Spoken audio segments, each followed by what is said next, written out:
नमस्कार, स्वागत है आपका न्यूज 80 पर। मैं हूं आपके साथ राहुल राणा। क्या लोकसभा चुनाव 2024 के लिए इंडिया गठबंधन में उत्तर प्रदेश को लेकर सीट शेयरिंग का फॉर्मूला तय हो गया है? जो पेंच गठबंधन में सीटों को लेकर फंसा था, बताया जा रहा है कि अब वो मामला लगभग निपट गया है। लेकिन इन सब के बीच मायावती की गुत्थी ने सबको उलझा कर रख दिया है, क्योंकि कांग्रेस को मायावती का इंतजार है, वहीं दो मुस्लिम नेताओं की भी अब चर्चा तेज हो रही है।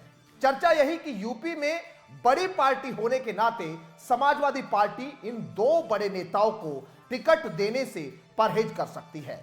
हालांकि कांग्रेस इन नेताओं को खुशी खुशी टिकट देने को राजी जरूर है। कौन है वो दो नेता, उस पर चर्चा करेंगे, लेकिन पहले ये जान लेते हैं कि सीटों का ये फॉर्मूला आखिर कैसे निपट सकता है। दरअसल अगर सूत्रों के दावे को सही मान लिया जाए तो अखिलेश यादव की पार्टी सपा सूबे की 80 लोकसभा सीटों में से 50 से 52 सीटों पर लड़ सकती है।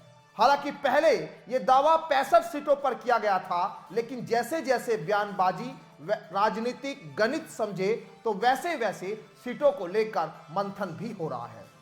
वहीं कांग्रेस की सीटों पर बात करें तो कांग्रेस को 18 से 20 सीट मिलने का अनुमान लगाया जा रहा है। इसके अलावा जयंत चौधरी की पार्टी आरएलडी 5-6 सीटों पर अपने उम्मीदवार उतार सकती है, जिसको लेकर बहुत ज्यादा कंफ्यूजन नजर नहीं आता गठबंधन में। लेकिन सूत्र यहां एक चौंकाने वाला दावा भी कर रहे हैं। दावा यही किया जा रहा है कि इंडिया गठबंधन को लेकर अभी भी उम्मीद है इंडिया गठबंधन में कांग्रेस को कि ओम प्रकाश राजभर उनके साथ आ सकते हैं। और दावा यह भी है कि इंडिया गठबंधन इसी वजह से वो सुहेलदेव भारतीय समाज पार्टी के लिए 2-3 सीटें छोड़ने पर विचार कर रहा है। लेकिन इस दावे पर इतना ही कहा जा सकता है कि यह कयासबाजी है। पार्टी अध्यक्षों के मन में क्या है वो तभी खुलकर सामने आएगा जब आधिकारिक तौर पर घोषणा हो जाएगी, क्योंकि सीट की घोषणा होते होते नाम की लिस्ट में बदलाव हो जाते हैं। तो यहां तो अभी सूत्रों का दावा ही है। खैर, उन दो मुस्लिम नेताओं के नाम पर एक बार नजर डालते हैं, जिनमें सपा को ऐतराज बताया जा रहा है। बताया जा रहा है कि अखिलेश यादव इमरान मसूद और दानिश अली को सीट देने को राजी नहीं है, क्योंकि इमरान मसूद पश्चिम यूपी के बड़े मुस्लिम नेता है, वह कांग्रेस के साथ भी है, और वहीं दानिश अली बसपा के निलंबित सांसद हैं, तो उन पर सपा को ऐतराज हो सकता है। हालांकि सपा के इन नेताओं पर ऐतराज होने से गठबंधन पर बहुत ज्यादा फर्क नहीं पड़ता, क्योंकि अगर इनको चुनाव लड़ाने की बात हुई तो इनको कांग्रेस आसानी से टिकट दे देगी। वहीं दूसरी तरफ कांग्रेस अब भी गठबंधन में बसपा के शामिल होने का इंतजार कर रही है। अगर मायावती इंडिया गठबंधन में आ जाती है तब सीट शेयरिंग फॉर्मूले में बदलाव जरूर हो जाएगा। एक और कांग्रेस गठबंधन में मायावती का इंतजार कर रही है तो अखिलेश को बसपा मंजूर नहीं है।